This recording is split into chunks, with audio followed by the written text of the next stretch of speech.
الحمد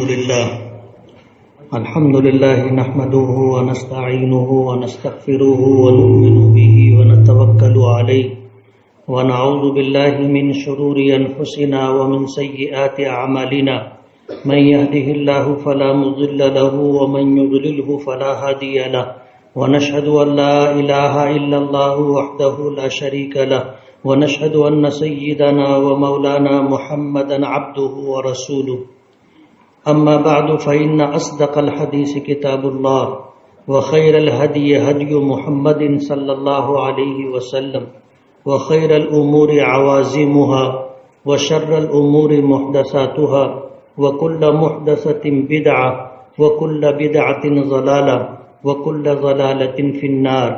وبالسند المتصل منا إلى الإمام الهمام الحافظ الحجة أمير المؤمنين في الحديث أبي عبد الله محمد بن إسماعيل بن إبراهيم ابن المغيرة ابن بردزبة الجعفي اليماني البخاري رحمه الله تعالى ونفعنا بعلومه وعلومهم آمين.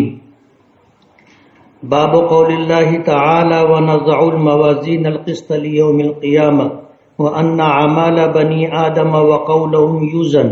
وقال مجاهد القسطاس العدل بالرومية ويقال القسط مصدر المقسط وهو العادل وأما القاسط فهو الجائر. وبه قال حدثنا أحمد بن أشكاب قال حدثنا محمد بن فضيل عن عمارة بن القعقاع عن أبي زرعة عن أبي هريرة رضي الله تعالى عنه وعنهم قال قال النبي صلى الله عليه وسلم کلمتان حبیبتان الی الرحمن خفیفتان علی اللسان ثقیلتان فی المیزان سبحان اللہ وبحمدہ سبحان اللہ العظیم.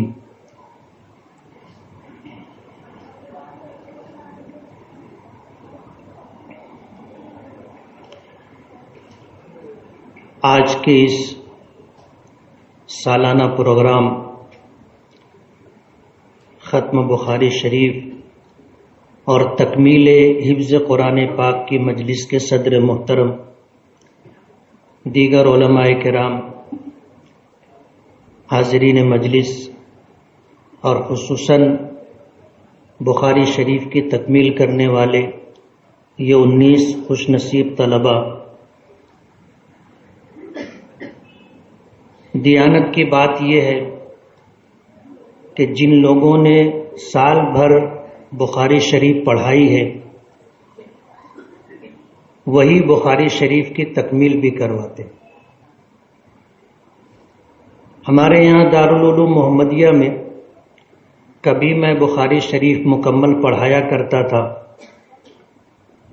پھر اپنی مصروفیات کی وجہ سے آہستہ آہستہ میں نے تدریسی خدمات کم کرتے کرتے ختم کر دی.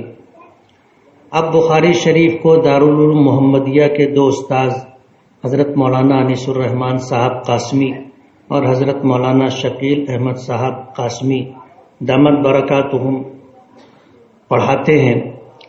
پہلا 15 پارہ مولانا انیس الرحمن صاحب اور اخیر کے 15 پارے مولانا شکیل صاحب قاسمی پڑھاتے ہیں. اگر کہا جائے تو جیسے دارالعلوم دیوبند میں بخاری شریف 2 عالم کے پاس ہے، جو پہلے 15 پارہ پڑھاتے ہیں انہیں شیخ اول کہا جاتا ہے، جو بعد کے 15 پارے پڑھاتے ہیں انہیں شیخ ثانی کہا جاتا ہے. دارالعلوم دیوبند ایک ایسا ادارہ ہے کہ ان اکابر علماء کرام جن کا نام ابھی حضرت مولانا انیس الرحمن قاسمی صاحب نے آپ حضرات کے سامنے رکھا، ان حضرات کے دنیا سے چلے جانے کے بعد شیخ الحدیث کا عہدہ آج تک خالی ہے. وہاں بخاری شریف پڑھائی جاتی ہے، لیکن شیخ الحدیث کا جو منصب ہے اور شیخ الحدیث کا جو لقب اور اعزاز ہے، دارالعلوم دیوبند نے کسی کو شیخ الحدیث کا مقام نہیں دیا. بخاری شریف جلد اول حضرت مولانا مفتی سعید احمد صاحب صدر المدرسین دارالعلوم دیوبند پڑھاتے ہیں، اور جلد ثانی ماضی میں حضرت شیخ عبدالحق صاحب پڑھایا کرتے تھے اور اب دیگر علماء کرام پڑھاتے ہیں۔ تو حق بات یہ ہے کہ بخاری شریف ختم کرانے کا حق بھی انہی علماء کرام کا ہے جنہوں نے سال بھر بخاری شریف پڑھائی۔ کچھ وجوہات کی وجہ سے کہ سالانہ پروگرام کی مناسبت ہے، یا پھر اس وجہ سے کہ عمومی مجمع ہوتا ہے اور عمومی مجمع میں صرف تدریسی گفتگو بسا اوقات بہت خشک سمجھی جاتی ہے، عوام کے سامنے کچھ عوامی گفتگو ہو جائے، اس لیے سالانہ پروگرام کی مناسبت سے اور عام لوگوں کی شرکت کے پیش نظر کسی اور کو یہ ذمہ داری دی جاتی ہے۔ مجھے یہ حکم دیا گیا کہ بخاری شریف کی آخری حدیث کا آخری باب کا میں درس دوں۔ میں نے اسے اپنے لیے سعادت سمجھا، اور اللہ کا بہت بڑا احسان ہے کہ رابطہ مدارس اسلامیہ عربیہ صوبہ مہاراشٹر کی صدارت ملنے سے پہلے بھی اور صدارت مل جانے کے بعد بھی دسیوں مقامات پر سالانہ پروگرام میں اور ختم بخاری شریف کی تقریب میں شریک ہونے کا اللہ پاک موقع عطا کرتے ہیں، اور عام مجمع میں بخاری شریف کے آخری باب اور نبی کریم صلی اللہ علیہ وسلم کی حدیثوں میں سے ایک حدیث جسے امام بخاری رحمۃ اللہ علیہ نے اپنی کتاب میں آخری حدیث کے طور پر ذکر فرمایا ہے، اس کے درس دینے کا موقع ملتا ہے۔ اللہ تعالیٰ اس خدمت کو قبول فرما لے اور دنیا اور آخرت میں اسے ذخیرہ اور نجات کا ذریعہ بنا دیں۔ حضرت امام بخاری رحمۃ اللہ علیہ کی یہ کتاب، جسے آج دنیا بخاری شریف کے نام سے جانتی ہے، صاحب کتاب امام بخاری رحمۃ اللہ علیہ نے جب اس کو مرتب فرمایا تو اس کا نام بخاری شریف نہیں رکھا تھا، بلکہ اس اپنی کتاب کا نام ایک لمبا چوڑا نام رکھا تھا، جو در حقیقت نام ہونے کے ساتھ ساتھ کتاب کا مکمل تعارف بھی ہے، کہ جو لوگ علم کے باب میں کچھ درک رکھتے ہیں اور حدیث پاک جنہوں نے پڑھی ہے اور اصول حدیث سے واقف ہیں، وہ حضرات نام سن کر کے اس بات کا اندازہ کر سکتے ہیں کہ صاحب کتاب امام بخاری رحمۃ اللہ علیہ نے اپنی اس کتاب میں کن باتوں کو ذکر فرمایا ہے۔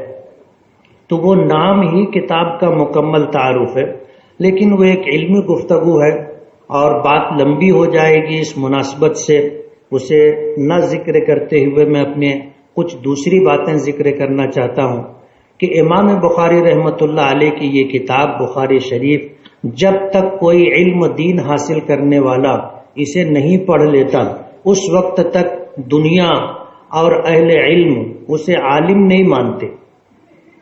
کسی کے عالم کہلانے کے لیے صحاح ستہ کے ساتھ حدیث کی دیگر حدیثوں کے پڑھنے کے ساتھ بخاری شریف از اول تا آخر مکمل پڑھ لے، تب جا کر کے اسے عالم ہونے کی سند دی جاتی ہے اور اہل علم اسے عالم مانتے۔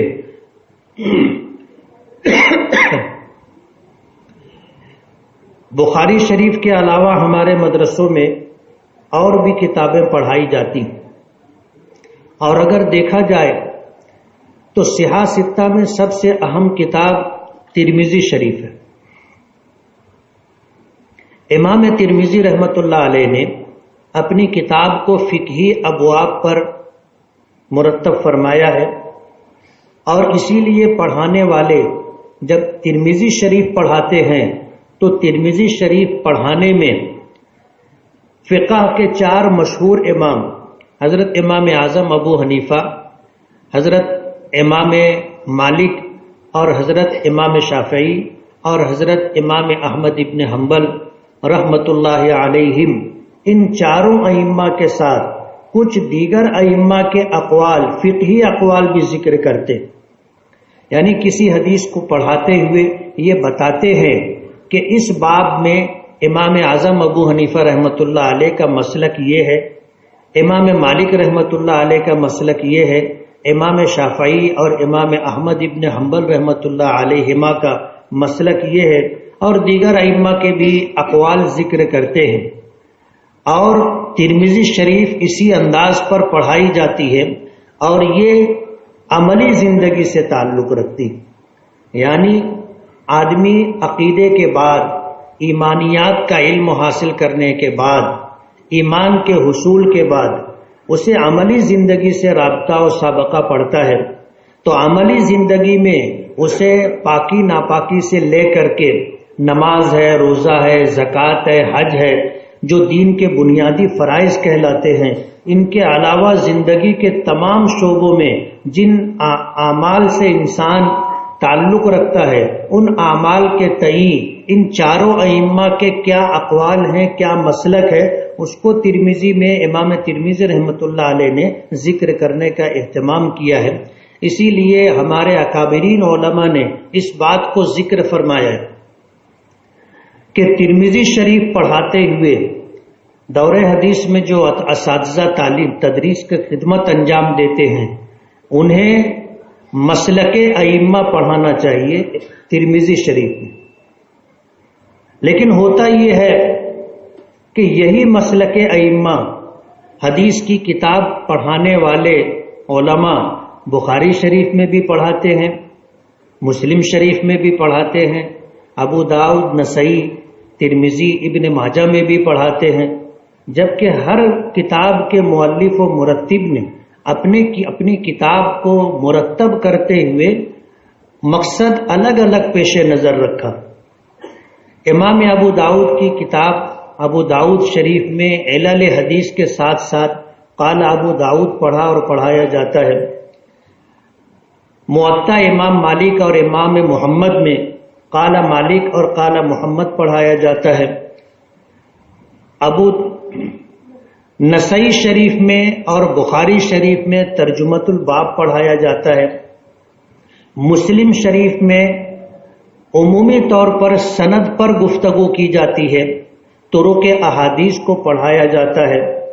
آپ نے دیکھا ہوگا مسلم شریف پڑھتے ہوئے کہ مسلم شریف میں امام مسلم رحمۃ اللہ علیہ سندیں ذکر کرتے ہیں، 1 سند، 2 سند، 3 سند، 4 سند، پھر اس میں طرق ذکر کرتے ہیں اور آخر میں ایک حدیث ذکر کرتے ہیں۔ یہی بتانا مقصد ہوتا ہے کہ یہ حدیث اتنے طرق سے، اتنی سند کے ساتھ امام مسلم رحمۃ اللہ علیہ تک پہنچی۔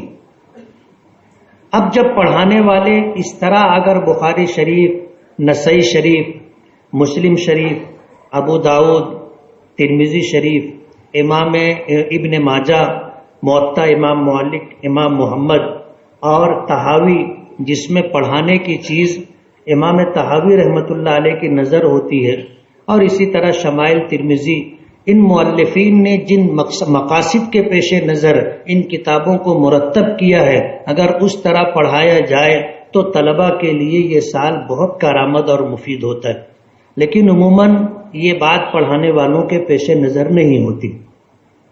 آج اس وقت تو بخاری شریف ہمارے سامنے ہے۔ امام بخاری رحمۃ اللہ علیہ نے اپنی یہ کتاب، جسے دنیا بخاری شریف کے نام سے جانتی ہے، اس کتاب کو ایک الگ انداز میں مرتب فرمایا۔ امام بخاری رحمۃ اللہ علیہ کو اللہ پاک نے چنا تھا علم حدیث کی خدمت کے لیے۔ امام بخاری رحمۃ اللہ علیہ بچے تھے، ان کی سیرت میں، ان کی تاریخ میں یہ بات ملتی ہے کہ فرماتے ہیں کہ میرے دل میں حدیث پاک یاد کرنے کا جذبہ من جانب اللہ ڈالا گیا تھا۔ مجھے اس بات کا شوق تھا کہ میں حدیثیں یاد کروں۔ فرماتے ہیں کہ 11 سال کی عمر نہیں ہوئی تھی، یعنی 10 سال عمر مکمل ہو چکی تھی، 11واں سال تھا۔ اپنے یہاں بخارا میں بڑے بڑے محدثین کے درس میں شریک ہوا کرتے تھے، اور اللہ نے ایسی زبردست قوت حافظہ عطا فرمائی تھی کہ سننے کے بعد حدیثیں یاد ہو جایا کرتی تھی، اور یہ عطائے خداوندی تھی کہ ایسا زبردست حافظہ تھا کہ استاذ ایک مرتبہ سند ذکر کرتے تھے، حدیث پڑھاتے تھے، لکھنے والے لکھ لیا کرتے تھے۔ امام بخاری رحمۃ اللہ علیہ بچے تھے اور اس وقت مکمل لکھنا بھی نہیں جانتے تھے، لیکن حدیث سن کر کے حدیث یاد ہو جایا کرتی تھی۔ اسحاق ابن راہوئی بہت ان کے استاذ ہیں امام بخاری رحمۃ اللہ علیہ کے، ان کی خدمت میں، ان کی مجلس میں، ان کے درس میں ایک مرتبہ ان کے دوست آئے تو انہوں نے کہا کہ اگر تھوڑی دیر پہلے تم آتے تو میں ایک ایسے طالب علم اور ایک ایسے بچے کو آپ سے ملاقات کرواتا جس کو 70,000 حدیثیں یاد ہیں۔ آج مجمع میں مشکل سے کسی کو 40 حدیثیں چھوٹی چھوٹی یاد ہوں گی، بڑی حدیثیں تو جانے دو، علماء کی مجلس ہے، طلباء کی مجلس ہے، اور دین سے نسبت رکھنے والے، دین سے محبت رکھنے والوں کی مجلس ہے۔ اس مجلس میں بھی آپ کو خال خال ایسے لوگ ملیں گے جن کو 40 حدیثیں زبانی یاد، اور وہ بھی 40 حدیثیں صرف حدیث یاد ہوگی، ان حدیثوں کی سند نہیں یاد ہوگی۔ امام بخاری رحمۃ اللہ علیہ 11ویں سال میں تھے تو انہیں 70,000 سے زائد حدیثیں سند کے ساتھ یاد تھی۔ اسحاق ابن راہوی کے دوست کہتے ہیں مجھے تجسس ہوا کہ یہ کون طالب علم ہے، تو میں ان کی مجلس سے باہر نکلا، انہیں تلاش کیا تو اس بچے سے ملاقات ہو گئی۔ ملاقات ہونے کے بعد میں نے ان سے پوچھا کہ کیا تم کو اس بات کا دعویٰ ہے؟ انہوں نے الفاظ جملے یہ اختیار کیے، کیا تمہیں اس بات کا دعویٰ ہے کہ تمہیں 70,000 حدیثیں یاد ہیں؟ تو امام بخاری رحمۃ اللہ علیہ بچے تھے، کہنے لگے کہ ہاں 70,000 سے زائد حدیثیں یاد ہیں، اور صرف حدیثیں ہی نہیں، تمام حدیثوں کی سند بھی یاد ہے۔ سننے والے جواب سن کر کے سناٹے میں آ گئے، اس لیے کہ جنہوں نے سوال کیا تھا ان کو بھی اتنی حدیثیں یاد نہیں تھی، وہ اپنے وقت کے محدث تھے۔ تو امام بخاری رحمۃ اللہ علیہ فرماتے ہیں کہ بچپن سے اللہ نے میرے دل میں یہ بات ڈال دی تھی کہ میں حدیثیں زبانی یاد کروں۔ علماء نے لکھا ہے کہ امام بخاری رحمۃ اللہ علیہ کے پاس 6 لاکھ حدیثیں تھیں، اور 6 لاکھ حدیثوں میں سے 3 لاکھ حدیثیں انہیں زبانی یاد تھی، اور ان 3 لاکھ حدیثوں میں سے 1 لاکھ حدیث محدثین کی اصطلاح کے مطابق صحیح تھی۔ ان 1 لاکھ صحیح حدیثوں میں سے امام بخاری رحمۃ اللہ علیہ نے اپنی اس کتاب میں 7,262 حدیثیں ذکر کی۔ 1 لاکھ صحیح حدیثوں میں سے 7,262 حدیثیں اس کتاب میں ذکر کی ہیں بخاری شریف میں۔ یہ دوسری جلد ہے، اور اتنی ہی ضخیم ایک جلد اول بھی ہے، یعنی 2 جلدیں ملا کر کے یہ کتاب بخاری شریف مکمل بنتی ہے، اور ان دونوں جلدوں میں 7,262 حدیثیں امام بخاری رحمۃ اللہ علیہ نے ذکر کی۔ امام بخاری رحمۃ اللہ علیہ سے کبھی کسی نے فقہی ابواب اور فقہی اختلاف کو لے کر کے سوال کیا تھا کہ آپ نے اپنی اس کتاب کے اندر فلاں حدیث فلاں مقام پر نہیں ذکر کی، بلکہ آپ نے اس حدیث کو دوسرے کسی مقام پر ذکر کیا ہے۔ تو امام بخاری رحمۃ اللہ علیہ نے فرمایا تھا کہ میں نے تمام صحیح حدیثوں کو اپنی کتاب میں ذکر کرنے کا اہتمام نہیں کیا، اور اس بات کا بھی اہتمام نہیں کیا کہ کسی ایک مسئلے سے متعلق جتنی صحیح حدیثیں ہوں سب کو اس کتاب میں ذکر کر دیا جائے اور ایک مقام پر اکٹھا کر دیا جائے، میں نے اس کا اہتمام نہیں کیا۔ علماء نے لکھا ہے کہ امام بخاری رحمۃ اللہ علیہ کے دل میں آخر یہ داعیہ کیوں پیدا ہوا کہ وہ صحیح حدیثوں کو مرتب کرے۔ حدیث تاریخ میں آتا ہے کہ ان کے استاذ اسحاق ابن راہوی نے دوران درس اپنے شاگردوں سے یہ بات کہی تھی کہ کاش تم میں سے کوئی اس بات کا اہتمام کرتا کہ وہ صحیح حدیثوں کا مجموعہ تیار کرتا۔ امام بخاری رحمۃ اللہ علیہ مستقل مخاطب نہیں تھے، لیکن فرماتے ہیں کہ اپنے استاذ کی بات میرے دل کو لگی اور میں نے یہ طے کر لیا کہ مجھے یہ کام کرنا ہے، اور اس کام کا آغاز انہوں نے کر دیا، اور 17 سال کی مدت میں امام بخاری رحمۃ اللہ علیہ نے اپنی یہ کتاب مکمل کی۔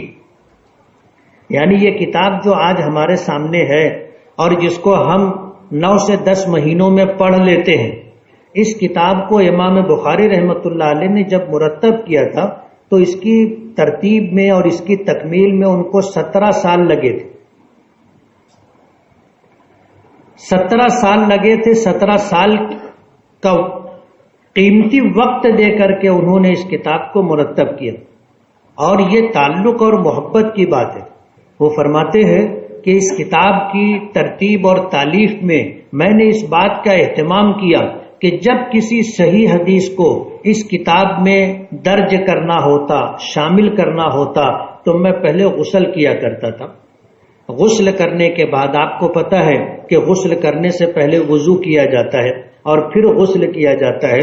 اور غسل کرنے کے بعد 2 رکعت نفل نماز پڑھتا تھا اور 2 رکعت نفل نماز پڑھنے کے بعد مراقب ہوتا تھا سرکار دو عالم صلی اللہ علیہ وسلم کی روح مبارک کی طرف. اور جب آپ کی طرف سے اس بات کا اشارہ ملتا اور من جانب اللہ یہ بات دل میں ڈال دی جاتی جس کو القاء کہتے ہیں کہ ہاں یہ میری حدیث ہے، ہاں یہ نبی کریم صلی اللہ علیہ وسلم کا ارشاد مبارک ہے، تب میں اس حدیث کو اپنی اس کتاب میں شامل کیا کرتا تھا. 7262 حدیثیں اس کتاب میں ذکر کی ہیں. تو اس کتاب کی پاکیزگی کا آپ اندازہ کریں کہ امام بخاری رحمۃ اللہ علیہ نے 7262 مرتبہ وضو کا، غسل کا، ہر غسل کے بعد 2 رکعت نفل نماز کا اور اس کے بعد مراقبے کا اہتمام کیا.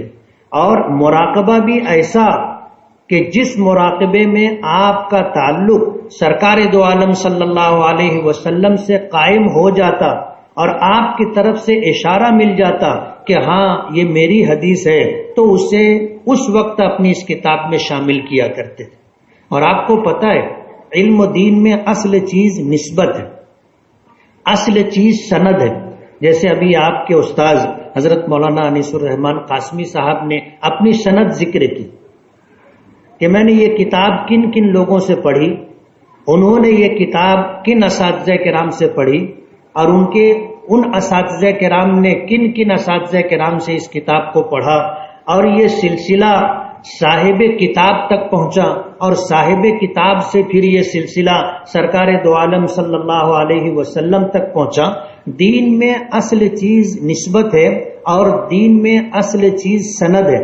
اسی لیے امام مسلم رحمۃ اللہ علیہ نے اپنی کتاب کے شروع میں یہ بات ذکر فرمائی ہے کہ الاسناد من الدین، الاسناد من الدین، کہ اسناد دین کی بات کا سندوں کے ساتھ حاصل کرنا یہ بھی دین ہے. اور دنیا میں جتنے مذاہب پائے جاتے ہیں، جتنے ادیان پائے جاتے ہیں، ان مذاہب اور ادیان میں سب سے زیادہ خوبصورتی اور سب سے زیادہ اعتبار اور اعتماد جس مذہب اور دھرم کو حاصل ہے وہ دین اسلام. ہم حدیث پاک کو جو ہم حاصل کرتے ہیں ہم بھی اس کو بالسند حاصل کرتے ہیں. اسی لیے وَبِهِ قَالَ حَدَّثَنَا سے پہلے یہ کہا میں نے پڑھا تھا وَبِالسَّنَدِ الْمُتَّصِلِ مِنَّا إِلَى الْإِمَامِ الْهُمَامِ الْحَافِظِ الْحُجَّةِ، کہ اس حدیث کی سند یہ متصل سند ہے مجھ سے لے کر کے صاحب کتاب امام بخاری رحمۃ اللہ علیہ تک، اور امام بخاری رحمۃ اللہ علیہ سے لے کر کے ہمارے آقا جناب رسول اللہ صلی اللہ علیہ وسلم تک سند کے ساتھ ہمارے پاس یہ حدیث پہنچی ہے. سند کا مطلب یہ ہے کہ ہمارے پاس ان افراد کے نام ہیں جن افراد نے نبی کریم صلی اللہ علیہ وسلم سے حدیث پڑھی، اور پھر ان سے کس نے حدیث پڑھی، اور پھر ان سے کس نے حدیث پڑھی، تسلسل کے ساتھ بغیر کسی دخل کے متصل سند کے ساتھ ہم نے یہ حدیث حاصل کی ہے. اس کو اسناد کہتے. اور جو حدیث سے پہلے جو نام ذکر کیے جاتے ہیں یہ سند کہلاتے. تو ہمارا دین متصل سند کے ساتھ ہے. قرآن کریم تو تواتر کے ساتھ چلتا ہے، اس لیے اس میں سند ذکر نہیں کی جاتی، اس میں بھی سند ہے. ہم کسی استاد سے پڑھتے ہیں، انہوں نے کسی سے پڑھا، انہوں نے کسی سے پڑھا، انہوں نے کسی سے پڑھا، اور یہ سلسلہ چلتے چلتے جناب رسول اللہ صلی اللہ علیہ وسلم تک پہنچتا ہے۔ اور تجوید کا، قراءات کا علم بھی اسی طرح حاصل ہوتا ہے کہ ہم تجوید اور علم قراءات کو جن لوگوں سے حاصل کرتے ہیں وہ اپنے استاد سے اور وہ اپنے استاد سے، اس طرح یہ سلسلہ جا کر نبی کریم صلی اللہ علیہ وسلم تک پہنچتا ہے۔ تو ہمارا یہ دین اسلام سند کے ساتھ موجود ہے، اور دنیا میں پائے جانے والے جتنے مذاہب ہیں ان کی کوئی سند نہیں ہے۔ اب ظاہر بات ہے کہ ان کی کوئی سند نہیں ہے تو اس کا کوئی اعتبار بھی نہیں۔ آپ اندازہ کر سکتے ہیں اس بات سے کہ یہ حدیثوں میں جو نام آتے ہیں سند میں، انہی ناموں کی تحقیق کے بعد اس بات کا فیصلہ ہوتا ہے کہ یہ حدیث صحیح ہے، حسن ہے، غریب ہے، شاذ ہے، کیا ہے۔ حالانکہ حدیث حدیث ہوتی ہے، حدیث ہوتی ہے، سب نبی کریم صلی اللہ علیہ وسلم کے ارشادات ہیں۔ اس کا صحیح ہونا، اس کا قوی ہونا، اس کا ضعیف ہونا، اس کا حسن ہونا اور اس کا محفوظ اور شاذ ہونا، یہ سب سند میں جو نام آتے ہیں ان افراد کی قوت حافظہ، ان کے تدین کی بنیاد پر حدیث کو درجہ ملتا ہے، ورنہ حدیث تو حدیث ہے۔ بسا اوقات ایسا ہوتا ہے کہ ایک حدیث کی کئی سند ہوتی ہے، ایک سند سے وہ حدیث صحیح ہوتی ہے اور کسی اور سند سے وہ حدیث ضعیف بھی ہوتی ہے۔ ایک حدیث ہے، صحیح بھی ہے، غریب بھی ہے، کسی سند سے صحیح ہے اور کسی سند سے ضعیف ہے۔ اس لیے ہمارے یہاں دین کی خوبی یہ ہے، اس کی خوبصورتی یہ ہے کہ مکمل دین ہمارے پاس سند کے ساتھ پہنچا ہے۔ یہی وجہ ہے کہ جو لوگ پڑھنے کے زمانے سے لے کر کے اخیر زندگی تک اپنے اساتذہ کرام کے لیے، اور جو علم ان تک پہنچا ہے، جن مقدس نفوس کے ذریعے سے پہنچا، ان کے لیے دعائے خیر کرتے رہتے ہیں، ایصال ثواب کرتے رہتے ہیں۔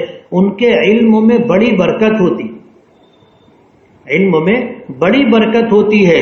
اور ہمارے یہاں توجہ بھی ایک چیز ہے، اور یہ وہ چیز ہے جس کو لفظوں میں سمجھایا نہیں جا سکتا۔ یہ اللہ پاک سمجھا دے تو سمجھ میں آ جانے والی چیز ہے، ورنہ توجہ کیا چیز ہے، جن کو کبھی اس سے سابقہ نہ پڑھا ہو انہیں ہم نہیں سمجھا سکتے۔ جیسے کوئی بچہ نابالغ ہے تو نابالغ بچے کو بلوغ کی کیا لذت ہوتی ہے اور بلوغ کے بعد جنسی اختلاط میں کیا مزہ ہوتا ہے، الفاظ میں کوئی انہیں سمجھا اور بتا نہیں سکتا۔ تو ہم لوگ زیادہ تر اس لائن سے نابالغ ہیں۔ ہمیں نسبت کیا چیز ہے، معرفت کیا چیز ہے، اور طریقت کیا چیز ہے، تصوف کیا چیز ہے، توجہ کیا چیز ہے، ہمیں نہیں معلوم۔ ہمارے لیے تو یہ لفظ ایسا ہے کہ یہ ہمارے سر کے اوپر سے گزرتا ہے اور ہم صرف پڑھ لیتے ہیں، ذکر بھی کر دیتے ہیں، لیکن حقیقت اس کی ہمیں حاصل نہیں۔ اس لیے جو ہے اسے سمجھانا اور سمجھنا مشکل ہے۔ اللہ تعالیٰ آپ کو بھی یہ مقام عطا فرما دیں، مجھے بھی یہ مقام دے دیں کہ ان چیزوں کو سمجھنے اور سمجھانے سے ہم لوگ بے نیاز ہو جائیں، اللہ پاک کی طرف سے یہ چیز ہمیں سمجھ میں آ جائے۔ تو اصل چیز دین میں نسبت ہے اور اصل چیز دین میں اسناد ہے۔ امام بخاری رحمۃ اللہ علیہ کو 3 لاکھ حدیثیں زبانی یاد تھی سند کے ساتھ، 1 لاکھ حدیثیں صحیح تھی، جس میں سے انہوں نے 7262 حدیثیں اس کتاب میں ذکر کی ہیں۔ اس کتاب کو، جسے بخاری شریف ہم کہتے ہیں، مانتے ہیں، اس کتاب کو امام بخاری رحمۃ اللہ علیہ نے جب لکھا تھا تو اس کتاب کے اندر انہوں نے کل 82 کتابیں شامل فرمائی، یعنی بڑی کتاب تو یہ ہے بخاری شریف کے نام سے، لیکن بخاری شریف میں امام بخاری رحمۃ اللہ علیہ نے شروعات کی ہے تو باب سے کی ہے، باب بدء الوحی الی رسول اللہ صلی اللہ علیہ وسلم۔ پہلا باب کتاب الوحی، کتاب الوحی کے بعد یہ پہلی کتاب، دوسری کتاب کتاب الایمان. اس طرح امام بخاری رحمۃ اللہ علیہ نے اپنی اس پوری کتاب بخاری شریف میں 82 عنوانات قائم فرمائے ہیں کتاب کے نام سے. اور آج اس وقت ہم جو بخاری شریف کے آخری باب کو پڑھ رہے ہیں یہ امام بخاری رحمۃ اللہ علیہ کی 82ویں کتاب کتاب الرد علی الجہمیہ وغیرہم التوحید، یہ 82 نمبر کی کتاب ہے. اور اس میں امام بخاری رحمۃ اللہ علیہ نے 58 باب ذکر فرمائے ہیں. کتاب الرد علی الجہمیہ وغیرہم التوحید میں 58 باب قائم فرمائے ہیں، اور اس وقت جس کی ہم نے تلاوت کی ہے یہ 58واں باب ہے. امام بخاری رحمۃ اللہ علیہ نے اس کتاب کو جتنی پاکیزگی، طہارت اور اللہ پاک کی طرف رجوع ہو کر کے لکھا تھا، اگر اس اہتمام کے ساتھ بخاری شریف پڑھی اور پڑھائی جائے تو اس کی بات ہی کچھ اور ہوتی. اسی لیے کہنے والوں نے کہا ہے کہ بے عشق محمد جو پڑھتا ہے بخاری آتا ہے بخار، اس کو بخاری نہیں آتی. آپ اندازہ کرو، ہم لوگ بخاری شریف پڑھاتے ہیں، کبھی ہمارے دل میں یہ داعیہ نہیں پیدا ہوا کہ ہم حدیث کی کتاب پڑھتے ہیں کہ ہمیں سرکار دو عالم صلی اللہ علیہ وسلم کی زیارت نصیب ہو جائے.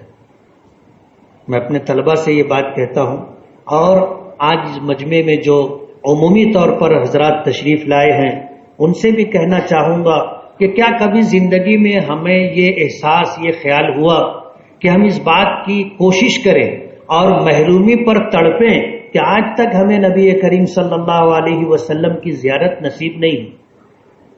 پڑھنے والے اور پڑھانے والوں کو بھی اس بات کا احساس ہونا چاہیے. اسی کے ساتھ ساتھ امام بخاری رحمۃ اللہ علیہ بھی ایک شخص تھے. سیرت میں آتا ہے کہ ہلکے بدن کے تھے، نحیف اور کمزور تھے، درمیانہ قد کے تھے.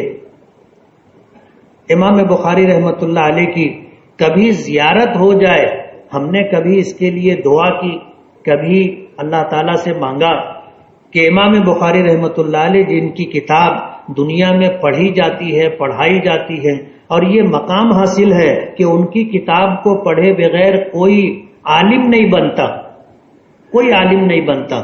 اللہ تعالیٰ ان کی ہمیں زیارت عطا کر دے، ہم کبھی خواب میں انہیں دیکھ لیں. یہ تو نسبت، محبت اور تعلق کی بات ہوتی ہے. یہی وجہ ہے کہ یہ چیزیں آج ہم لوگوں کو حاصل نہیں ہیں، اور ان چیزوں کا حصول نہ ہونے کی وجہ سے آج ہمارے علم کیسے ہیں، ہمارے اعمال کیسے ہیں، ان چیزوں کا جائزہ لینے کی ضرورت ہے. امام بخاری رحمۃ اللہ علیہ نے اپنی یہ کتاب جتنی عرق ریزی کے ساتھ، جتنی پاکیزگی اور طہارت کے ساتھ انہوں نے اس کتاب کو مرتب کیا، اس سے بڑھ کر کے آپ کو اس کتاب میں جو چیز ملے گی وہ امام بخاری رحمۃ اللہ علیہ کا اپنا علم ہے. امام بخاری رحمۃ اللہ علیہ بھی امام اعظم ابو حنیفہ، امام شافعی، امام مالک، امام احمد ابن حنبل رحمۃ اللہ علیہم جیسے امام ہیں. یہ تو تقسیم خداوندی ہے کہ عقائد کے باب میں اللہ تعالیٰ نے کچھ اور اماموں کو مقام عطا کیا، اور حدیثوں کے سلسلے میں کچھ اور لوگوں کو اللہ پاک نے یہ مقام دیا، اور فقہ کے سلسلے میں کچھ اور لوگوں کو مقام عطا کیا. آج دنیا فقہی اعتبار سے، مسلکی اعتبار سے امام اعظم ابو حنیفہ، امام مالک، امام شافعی، امام احمد ابن حنبل رحمۃ اللہ علیہم کو جانتی، ورنہ حدیث میں امام بخاری ہے، امیر المومنین فی الحدیث کہلاتے. امام اعظم، امام شافعی، امام مالک، امام احمد ابن حنبل رحمۃ اللہ علیہ کی بھی حدیث میں کتابیں ہیں، انہیں مدارس میں پڑھایا نہیں جاتا. حدیث میں امام بخاری ہے، حدیث میں امام مسلم ہے، امام ابو داؤد ہے، امام ترمذی ہے. یہ خدائی تقسیم ہے. اسی طرح جو ہے عقائد کے ابواب میں ائمہ الگ الگ ہیں، وہاں امام اعظم ابو حنیفہ بھی نہیں ہے اور امام بخاری بھی نہیں ہے. اس میدان میں اللہ نے کسی اور کو امامت کا مقام عطا کیا. یہ تقسیم خدا بندی ہے. اللہ جس سے جو کام لینا چاہے اللہ تعالیٰ اس سے وہ کام لے لیتا ہے. امام بخاری رحمۃ اللہ علیہ بھی فقہی اعتبار سے امام تھے، اور امام بخاری رحمۃ اللہ علیہ کی فقہ ان کے ان قائم کیے ہوئے تراجم میں ہے جس کو ترجمۃ الباب کہا جاتا ہے. ابھی جو یہ عنوان ہے باب قول اللہ تعالی ونضع الموازین القسط لیوم القیامہ، یہ ترجمۃ الباب ہے. اور کہتے ہیں کہ فقہ البخاری فی تراجمہ، کہ امام بخاری رحمۃ اللہ علیہ کی فقہ ان کے ترجمۃ الباب میں ہوتی ہے. لیکن یہ الگ بات ہے کہ امام بخاری رحمۃ اللہ علیہ کا مسلک چلا نہیں. مسلکی اور فقہی اعتبار سے دنیا نے امام اعظم ابو حنیفہ، امام شافعی، امام مالک، امام احمد ابن حنبل رحمۃ اللہ علیہ کو قبول کیا. امام بخاری، امام مسلم، امام ابو داؤد، امام ترمذی کو اپنا امام فقہی اعتبار سے نہیں مانا. حدیث میں امام مانا ہے امام بخاری رحمۃ اللہ علیہ کو. حافظ الحدیث تھے، یعنی آج جو قرآن کریم حفظ کر لے اسے حافظ کہا جاتا ہے.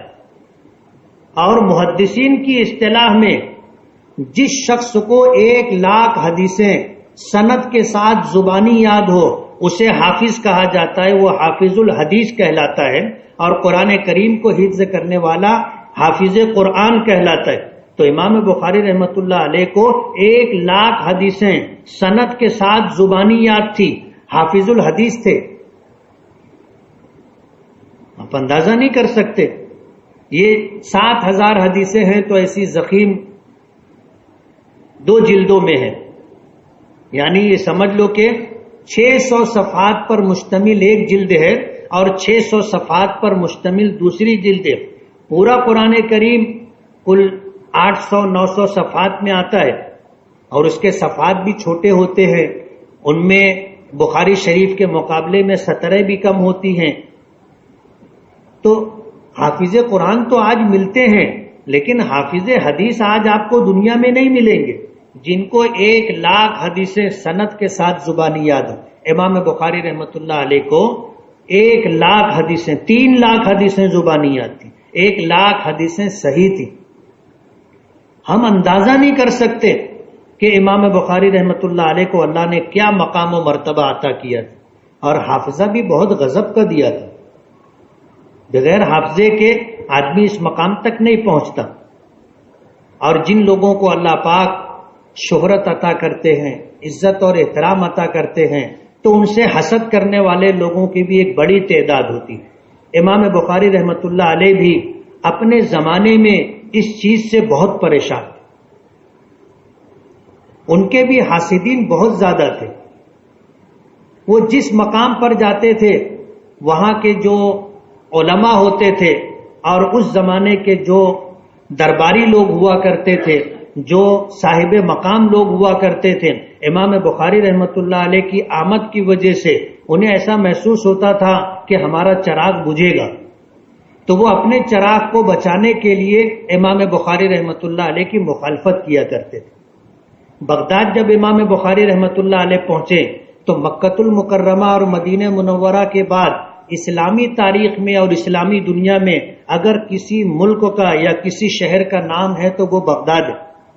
اور اس زمانے میں اسے کیپٹل اور مرکزیت حاصل تھی.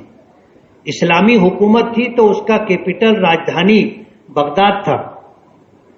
جب بغداد پہنچے تو ان کی شہرت کی وجہ سے وہاں کے لوگوں کو ان کا آنا ناگوار گزرا اور ان کو نیچا دکھانے کے لیے اور ان کا امتحان لینے کے لیے بغیر ان کی اطلاع کے ایسا اہتمام کیا گیا کہ ایک مجلس قائم کی گئی. جب امام بخاری رحمۃ اللہ علیہ ممبر پر تشریف فرما ہوئے حدیث سنانے کے لیے تو ان کی حدیثوں کے سنانے کا سلسلہ شروع ہوتا. ایک صاحب مجلس میں کھڑے ہو گئے اور کھڑے ہونے کے بعد انہوں نے سند کے ساتھ 10 حدیثیں سنائی اور پھر یہ پوچھا کہ آپ کو یہ حدیث معلوم ہے؟ امام بخاری رحمۃ اللہ علیہ نے جواب دیا لا عالم، میں نہیں جانتا. پھر دوسرا شخص کھڑا ہوا، اس نے 10 حدیثیں سند کے ساتھ سنائی اور پوچھا کہ آپ کو یہ حدیثیں معلوم ہے؟ امام بخاری رحمۃ اللہ علیہ نے جواب دیا کہ مجھے نہیں معلوم. پھر تیسرا کھڑا ہوا، چوتھا کھڑا ہوا، پانچواں، چھٹا، ساتواں، آٹھواں، نواں، 10واں، 10 لوگ کھڑے ہوئے، 100 حدیثیں سنائی اور 100 حدیثوں کے ساتھ ان سے یہ سوال کیا کہ آپ کو معلوم ہے؟ تو امام بخاری رحمۃ اللہ علیہ نے جواب دیا کہ لا عالم، لا ادری، میں نہیں جانتا، مجھے اس کا علم نہیں ہے. عام مجمع یہ سمجھ رہا تھا کہ یہ کیسے محدث ہے کہ 100 کی 100 حدیثوں میں سے ایک حدیث پر بھی انہوں نے یہ نہیں کہا کہ مجھے معلوم ہے. 100 کی 100 حدیثوں کو کہتے ہیں مجھے نہیں معلوم، جبکہ ان لوگوں کو معلوم ہے، جو لوگ سنا رہے ہیں، جو لوگ مجلس میں بیٹھے ہیں ان کو معلوم ہے، اور جس سے پوچھا جا رہا ہے، جس کا امتحان لیا جا رہا ہے، وہ کہتا ہے مجھے نہیں معلوم. تو عام لوگوں نے یہ سمجھا کہ ان کا صرف شہرہ ہے، بس ہے کچھ نہیں، ڈبہ خالی ہے. لیکن جو صاحبان علم تھے، جو محدثین تھے، وہ سمجھ گئے کہ نہیں، یہ آدمی واقعی صاحب علم ہے.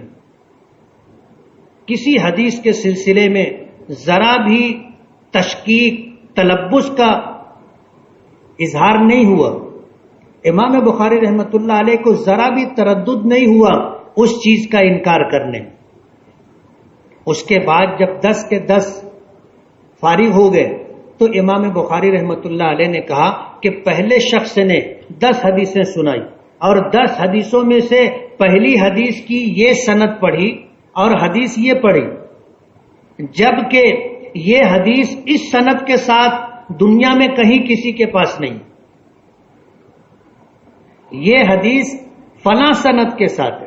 انہوں نے اصلی سند ذکر کی اور حدیث ذکر کی، پھر دوسری حدیث ذکر کی اور یہ فرمایا کہ یہ حدیث اس سند کے ساتھ انہوں نے سنائی ہے، جبکہ اس حدیث کی یہ سند دنیا میں کہیں نہیں ہے.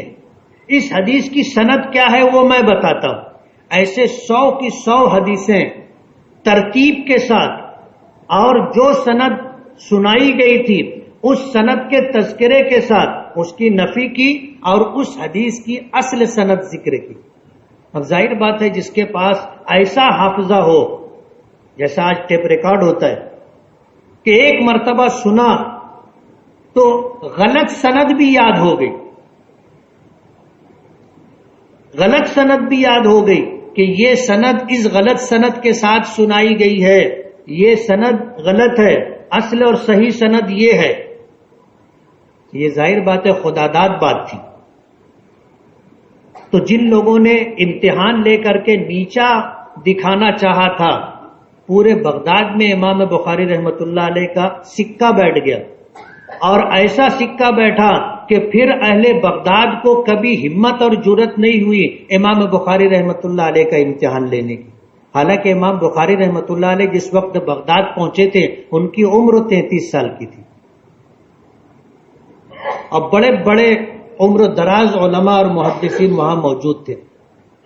مجھے ان واقعات سے یہ بتانا ہے کہ اللہ تعالیٰ جب کسی کو ایک دینی اعتبار سے، اللہ تعالیٰ جب کسی کو علمی اعتبار سے شہرہ عطا کرتا ہے تو حاسدین کی بھی ایک بڑی تعداد ہوتی، اور ہمیشہ یہ تاریخ رہی.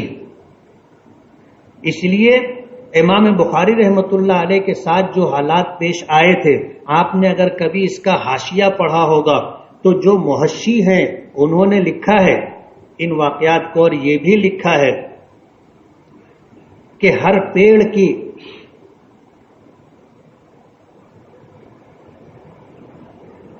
پھلدار کے نصیب میں ہے پتھروں کی چوٹ، پھلدار کے نصیب میں ہے پتھروں کی چوٹ، یہ حوصلہ نہیں ہے تو پھر بے ثمر رہو. درخت پر پھل ہے تو پتھر، بولو نا، پتھر آئیں گے. سمجھدار آدمی بھی پتھر مارتا ہے نا، سمجھدار آدمی بھی پتھر مارتا ہے، دیوانہ تو مارتا ہی ہے. سمجھدار آدمی بھی پتھر مارتا ہے، اس لیے کہ درخت پر پھل ہے. تو پھلدار کے نصیب میں ہے پتھروں کی چوٹ، یہ حوصلہ نہیں ہے تو پھر بے ثمر رہو. پھل نہیں رہے گا، ایک پتھر بھی نہیں آئے گا. آئے گا، اور کبھی آیا تو لوگ پتھر چلانے والے کی طرف دیکھیں گے کہ گرمی کا موسم شروع ہو گیا ہے. بلا وجہ پتھر چلا رہا ہے۔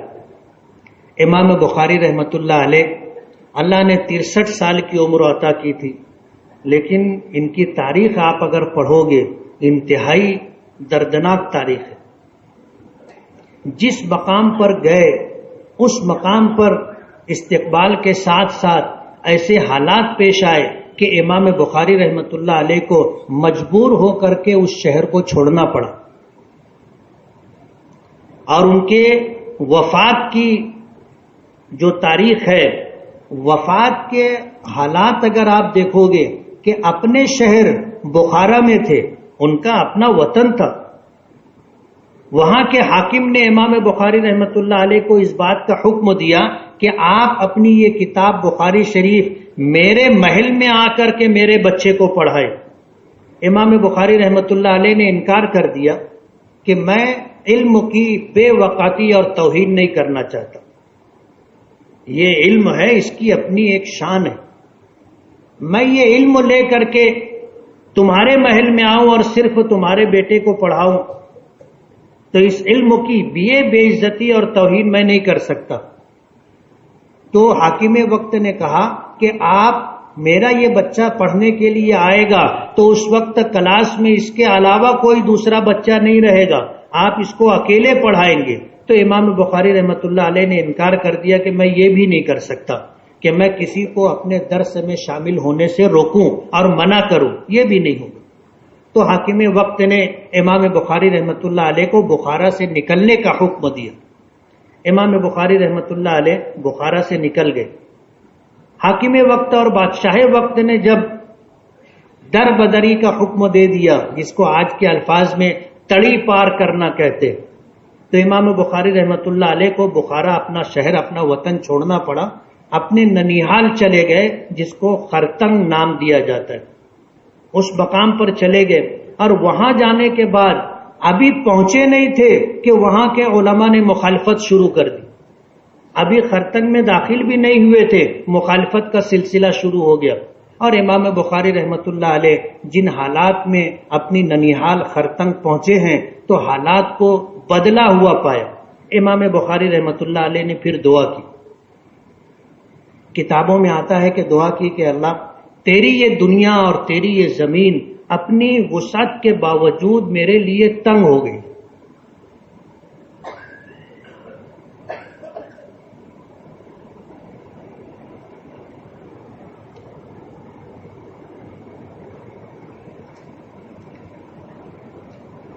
یہ دعا کی کہ تیری یہ زمین اپنی وسعت کے باوجود میرے لیے تنگ ہو گئی، اب مجھے اپنی جوار رحمت میں بلا لے۔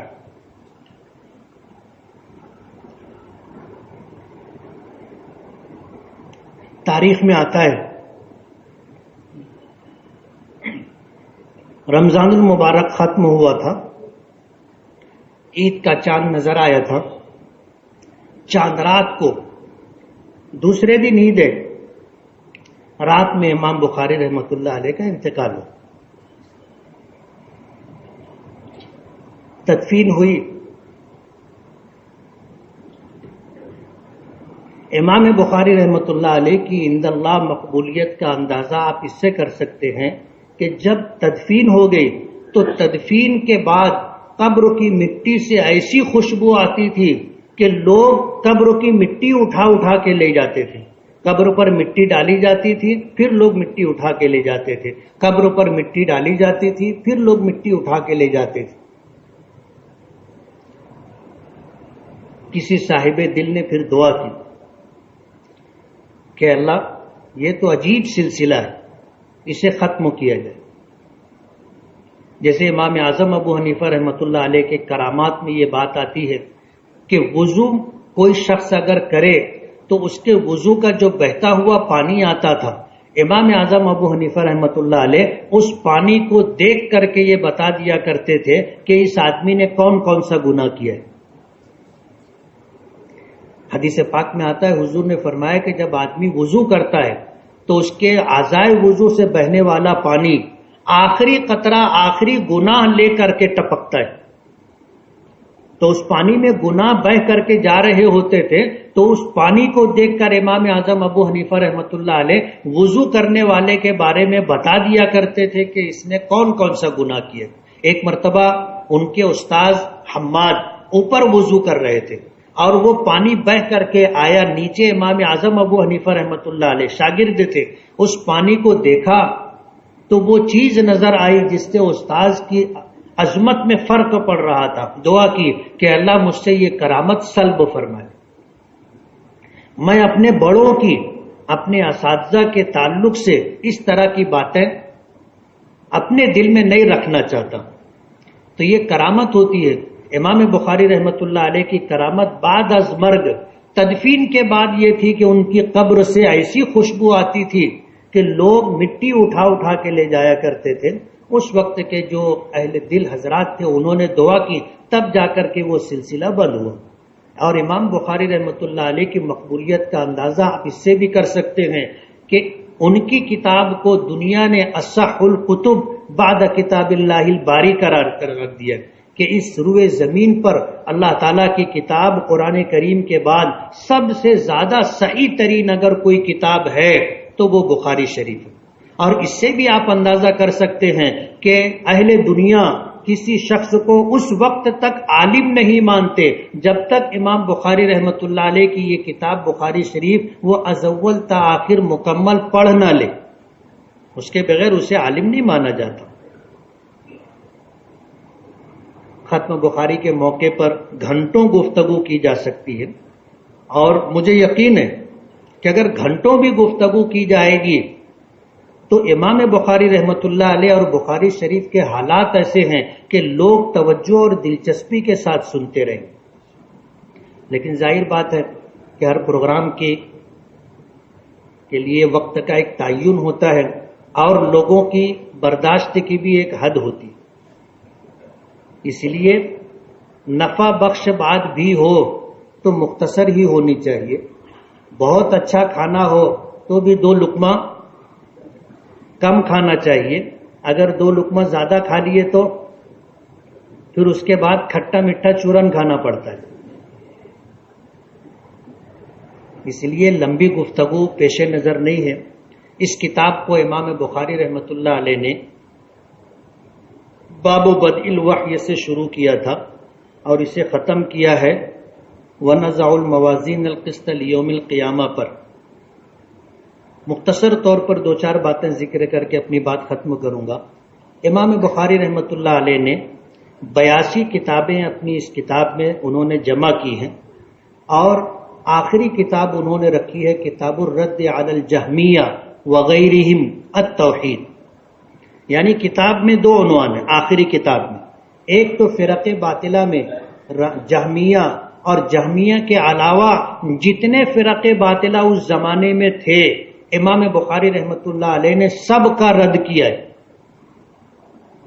اور دوسرا عنوان ہے توحید۔ کتاب الایمان سے شروع کیا، کتاب التوحید پر ختم کیا، یعنی ابتدا بھی ایمان سے اور انتہا بھی ایمان توحید پر۔ یہی حال ہمارا بھی ہے۔ عند اللہ نوازے جانے کے لیے جو سب سے بنیادی چیز ہے وہ ایمان۔ اللہ نے ہمیں ایمان کی دولت عطا کی، اور یہ ہمارے ماں باپ کا ہم پر احسان ہے کہ وہ صاحب ایمان تھے تو ہم ایمان والے۔ اگر ہمارے ماں باپ یہودی، نصرانی اور اسی طرح جو ہے پارسی، مشرک اور کافر ہوتے تو نہ معلوم ہم مسلمان ہوتے کہ نہیں ہوتے۔ ہوتا یہی ہے عموماً کہ جیسے ماں باپ ملتے ہیں آدمی وہ دھرم و مذہب اختیار کر لیتا ہے، تو ہم پر ہمارے ماں باپ کا جہاں بہت سارا احسان ہے، اس میں ایک بہت بڑا احسان ہم پر یہ ہے کہ ان کے ذریعے سے ان کے مومن ہونے کی وجہ سے، ان کے مسلمان ہونے کی وجہ سے اللہ نے اپنی سب سے بڑی نعمت جس پر دنیا اور آخرت کی کامیابی ہے، وہ نعمت اللہ پاک نے وراثت میں عطا کی۔ اب اللہ تعالیٰ ہمیں خاتمہ بالخیر بھی عطا فرمائے۔ کہتے ہیں نا انما الاعتبار بالخواتیم، خاتمے کا اعتبار۔ ایک بات بہت سنگین ہے جو ذکر کرنا چاہوں گا۔ حدیث پاک میں آتا ہے کہ اللہ تعالیٰ نے کسی کو وجود عطا کیا جب ماں کے پیٹ میں آیا، تو 3 چیزیں لکھ دی.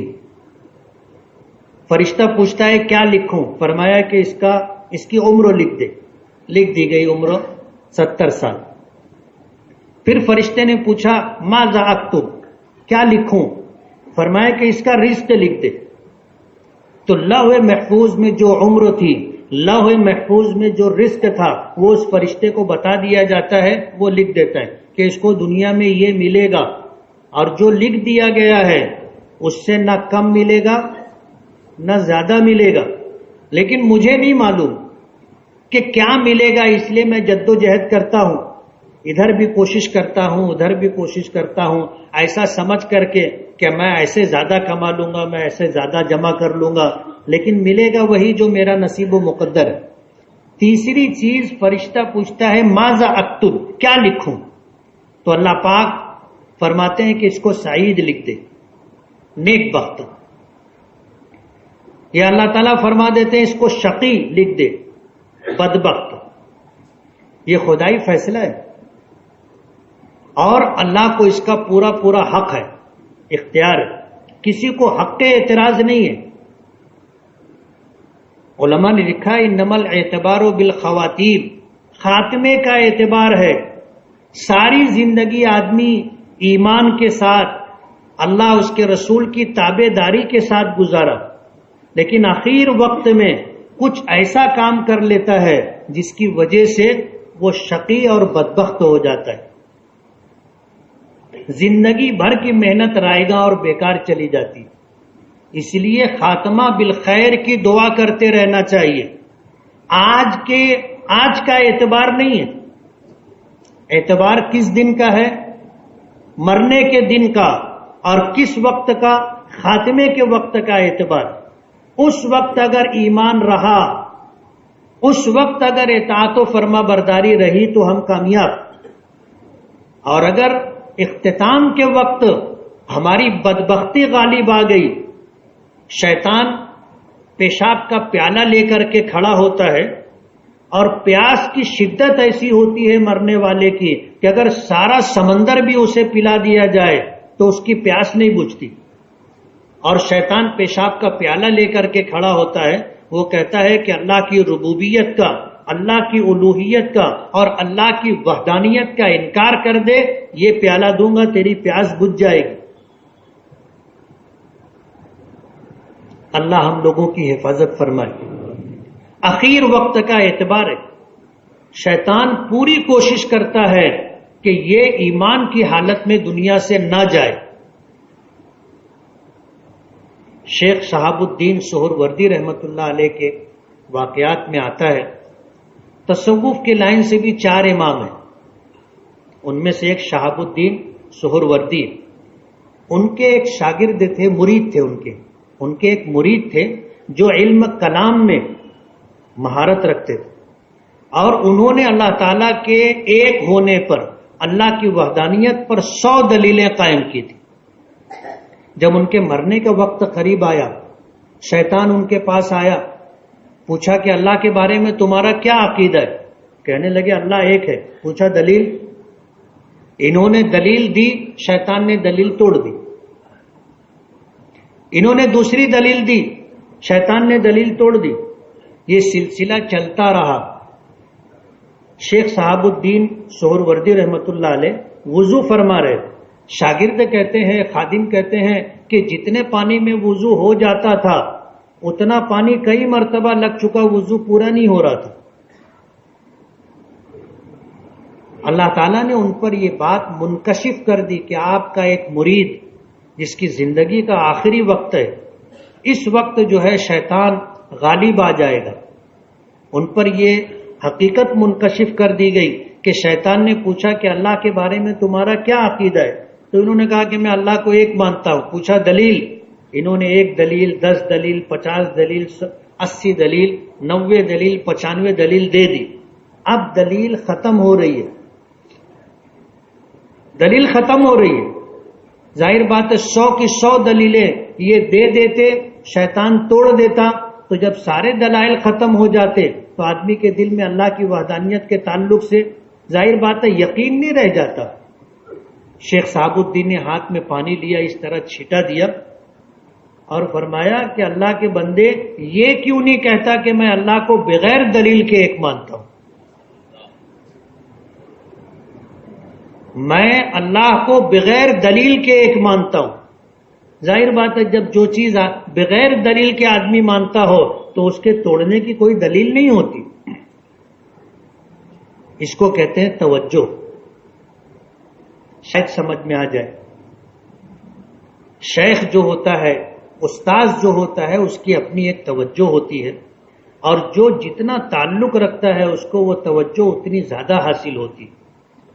تو شیخ صاحب الدین سہروردی نے اپنے ایک مرید جو اپنے وقت کے بہت بڑے عالم تھے، علم کلام میں استاذ مانے جاتے، نام چلتا ہے، اخیر وقت تھا، اگر توجہ نہیں ہوتی اور یہ بات نہ پہنچتی کہ میں اللہ کو بغیر دلیل کے ایک مانتا ہوں تو اللہ کی وحدانیت میں شک شبے میں پڑ جاتی۔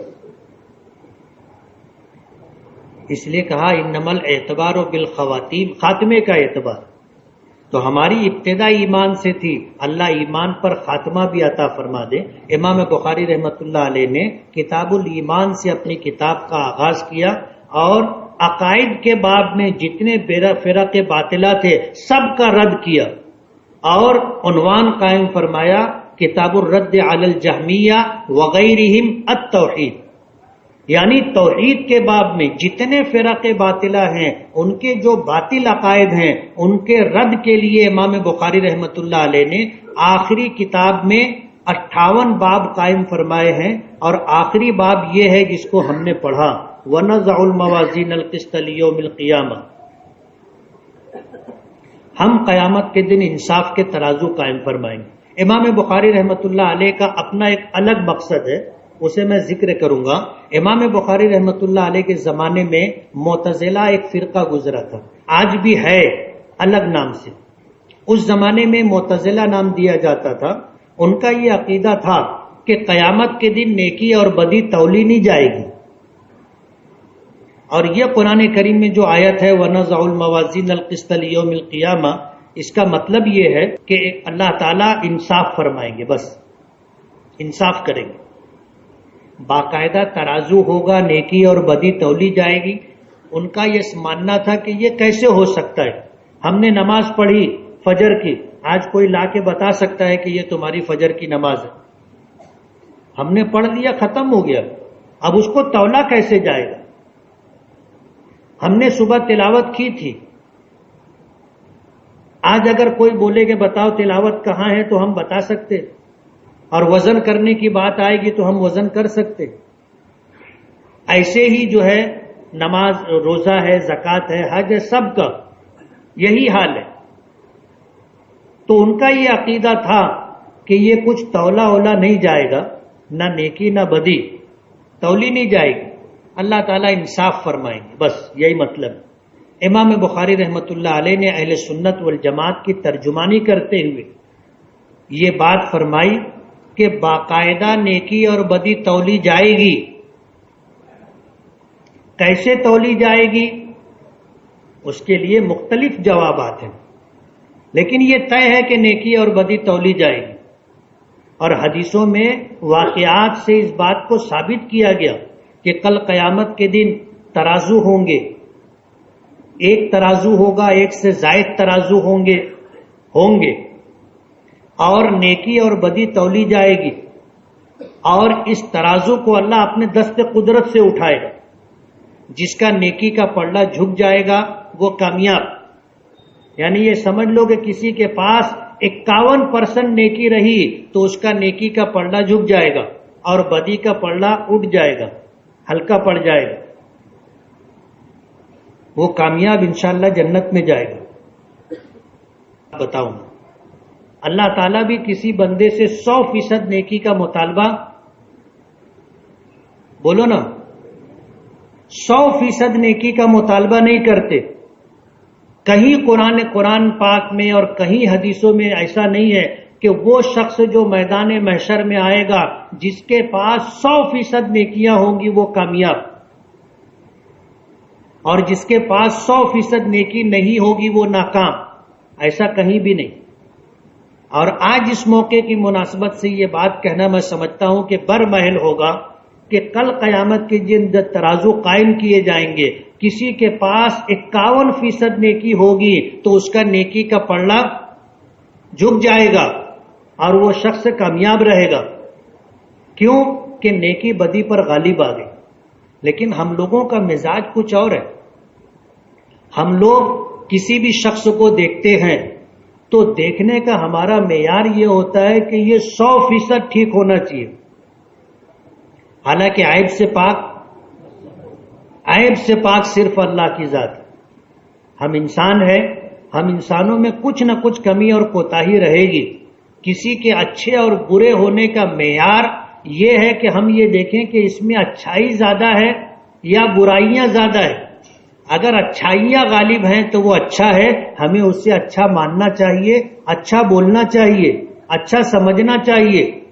لیکن ہم لوگ ایسے نہیں. ایسا ہے کہ اگر کسی کے پیچھے ہم پڑ گئے، اس کی ایک برائی بھی اگر مل گئی، 99 خوبیوں کو، نیکیوں کو، حسنات کو، بھلائیوں کو ہم لوگ چھوڑ دیتے ہیں اور وہ ایک برائی لے کر کے اس کے پیچھے پڑ جاتے ہیں اور یہ باور کرانے کی کوشش کرتے ہیں اور اہل دنیا کو یہ سمجھانے کی کوشش کرتے ہیں کہ یہ آدمی کمینہ ہے، یہ آدمی نالائق ہے، برا ہے. اس کی 99 خوبیوں کو، بھلائیوں کو ہم لوگ نظر انداز کر دیتے ہیں. انصاف کا ترازو اللہ قائم فرمائیں گے، وَنَزَعُ الْمَوَازِينَ الْقِسْطَ لِيَوْمِ الْقِيَامَةِ. تو اللہ نے میدان محشر میں اپنے بندوں میں سے کسی سے یہ مطالبہ نہیں کیا کہ 100% نیکی لے کر کے آنا. انصاف کا ترازو ہوگا. امام بخاری فرماتے ہیں وَأَنَّ أَعْمَالَ بَنِي آدَمَ وَقَوْلُهُمْ يُوزَنُ، کہ بنی آدم کے تمام اعمال، اس کے تمام اقوال تولے جائیں گے. اور پھر ایک لغوی تحقیق ذکر کی کہ قرآن پاک کی آیت میں القسط کا لفظ ہے تو قسط سے کیا مراد ہے؟ اصل میں قسط جو ہے یہ لفظی اعتبار سے یہ دونوں معنی رکھتا ہے، انصاف بھی اور ظلم بھی. ثلاثی مجرد اور ثلاثی مزید فی، یہ بچے سمجھیں گے جنہیں نہ وہ صرف کا کچھ نہ کچھ قاعدہ یاد ہوگا، 10 سال 8 سال پہلے جو کتاب پڑھی ہوگی کچھ ذہن میں ہوگا. تو ثلاثی مجرد اور ثلاثی مزید فی، ثلاثی مجرد اور ثلاثی مزید فی میں لفظ قسط کے معنی الگ الگ. ثلاثی مجرد میں قسط کے معنی ظلم کے آتے اور مزید فی میں سلب ماخذ کی وجہ سے اس کے معنی انصاف کے ہو جاتے، کہ جسے قرآن کریم میں ہے وَأَمَّا الْقَاسِطُونَ فَكَانُوا لِجَهَنَّمَ حَطَبًا. قاسط یہ ثلاثی مجرد کا اسم فاعل ہے اور اس کے معنی قاسط کے معنی ظالم کے، لیکن جب اسے ہم مزید فی میں لے جائیں گے تو اس میں اسم فاعل بنے گا مقسط. تو مقسط کے معنی انصاف کرنے والے کے. قرآن کریم میں ہے ان اللہ یحب المقسط، انصاف کرنے والوں کو پسند کرتا ہے. لفظ ایک ہے، یہ عربی زبان کی خوبی ہے کہ لفظ ایک ہے اس میں متضاد معنی پائے جاتے ہیں. لفظ قسط کے معنی انصاف کے بھی ہیں، ظلم کے بھی ہیں. اسی بات کو سمجھانے کے لیے امام بخاری رحمۃ اللہ علیہ فرماتے ہیں کہ امام مجاہد جو مشہور مفسر قرآن ہے وہ فرماتے ہیں القسطاس العدل بالرومیہ، کہ رومی زبان میں قسطاس عدل اور انصاف کے معنی میں آتا ہے. پھر آگے وہ بات جو میں نے کہی وہ بتاتے ہیں القسط مصدر المقسط، کہ قرآن کریم کی اس آیت میں جو لفظ ہے القسط یہ مقسط کے معنی میں ہے، یعنی انصاف کے معنی میں. اور پھر فرماتے ہیں وہو العادل، آیت میں قسط کے معنی عدل اور انصاف کے ہیں. وَأَمَّا الْقَاسِطُ فَهُوَ الْجَائِرُ، اور قاسط ثلاثی مجرد میں جو اسم فاعل ہے اس کے معنی ظالم کے. امام بخاری رحمۃ اللہ علیہ نے اپنی کتاب کا آغاز ایمان سے اور اختتام توحید پر کیا، اور جو پیغام عام وہ یہ کہ ہماری ابتدا ایمان سے ہو اور انتہا ایمان پر ہو. تو ہم سمجھ رہے ہو ان بالخواتین بار اس شخص کے موجود کر یقینی کرتے کتنے شامل ہوتے. حدیث بخاری شریف میں پڑھا ہوگا حالات بدلتے رہتے ہیں، اس لیے خاتمے کا اعتبار ہے موجود کی. امام بخاری رحمۃ اللہ متضد کا قائم عن ابی ہریرہ وسیع، ایک تو کتاب التسبیح میں اور ایک آگے ایک باب ذکر کیا کہ کسی شخص ہلائے گا اس کی قسم. الحمدللہ.